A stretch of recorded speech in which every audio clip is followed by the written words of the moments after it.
Welcome back.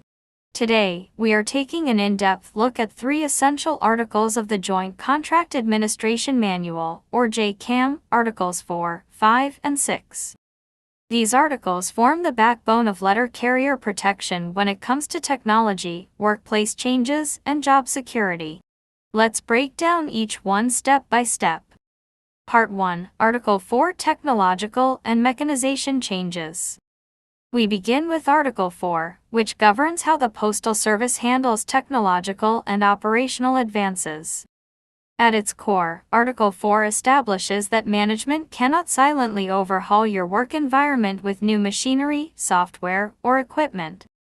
Whenever the Postal Service plans to introduce major technological or mechanization changes that affect letter carrier jobs or working conditions, they are contractually required to provide written notice to the NLC at the national level at least 60 days in advance.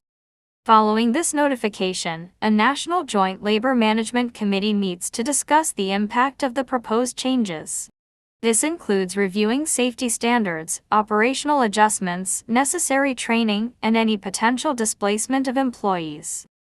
If new technology alters how you perform your duties, management is required to provide complete training on duty time and at the applicable rate of pay. Furthermore, if technological changes result in the reduction or elimination of regular positions, Article 4 ensures that affected career carriers are provided protections, such as reassignment opportunities and rate retention to safeguard their wages. To see how this works in practice, imagine the Postal Service decides to deploy a new automated casing system combined with next-generation scanners that track carrier movements in real time and alter traditional route structures. If local management introduces this equipment on a Monday morning without prior 60-day national notice, without proper training on duty time, or uses it to unilaterally eliminate routes, they are in direct violation of Article 4. Part 2, Article 5, Prohibition of Unilateral Action and Past Practice. Next is Article 5, one of the most vital protections for maintaining established workplace standards. Article 5 prohibits management from taking unilateral action. This means the Postal Service cannot arbitrarily alter wages, hours, working conditions, or establish terms of employment without first notifying and bargaining with the union, as required by the National Labor Relations Act and the National Agreement. Beyond written contractual rules, Article 5 is the foundation for enforcing binding past practice. When a workplace condition or routine is not explicitly written in the contract, it can still become contractually binding if it meets 4 specific criteria. Clarity and consistency. The practice is performed the exact same way every time. Longevity and repetition. It has occurred consistently over a significant period of time. Acceptability. Both the employees and management are aware of the practice and have accepted it as the normal way of doing business. Mutuality. It is a recognized station norm, not merely an occasional favor granted by a single supervisor. To illustrate Article 5, consider a station where carriers have been permitted for over 10 years to fill their personal water jugs at a breakroom ice machine prior to loading their vehicles at 8 a.m. If a new postmaster arrives and suddenly posts a notice stating that carriers are prohibited from entering the break room before street time, this constitutes an illegal unilateral change. Because the practice was clear, long-standing, and accepted by management, Article 5 protects it, and management must negotiate with the NLC before making any changes.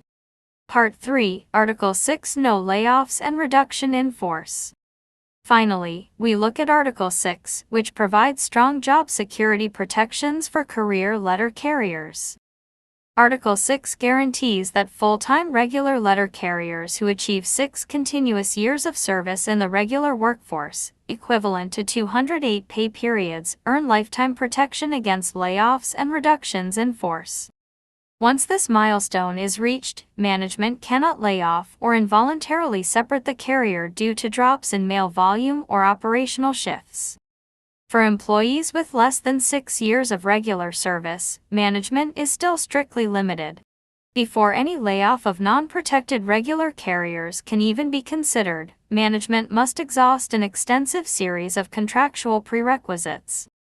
They must first eliminate all temporary and non-career work hours, eliminate non-bargaining positions, reduce overtime across the installation, and attempt to reassign affected employees to available positions within the district. The legal and administrative hurdles required make laying off even non-protected career carriers extraordinarily difficult. For a practical example, suppose overall mail volume drops significantly and local management attempts to eliminate 5 career regular positions to reduce costs. If Carrier X has 7 years of service as a career regular, they are fully protected by Article 6's lifetime layoff clause and cannot be laid off under any circumstances. If Carrier Y has only 3 years of service, management still cannot simply issue a pink slip. They must first cut all non-career hours, cancel local overtime, offer reassignments, and notify the national union months in advance. Conclusion. Together, these 3 articles form a critical line of defense. Article 4 ensures technology works for carriers rather than displacing them without notice. Article 5 stops management from making arbitrary rule changes, and Article 6 secures your livelihood against economic downturns. Thank you for watching. Be sure to consult your local shop steward or the JCAM for specific grievance applications. Please stay safe and make sure you hydrate and you work at the pace you feel is safe.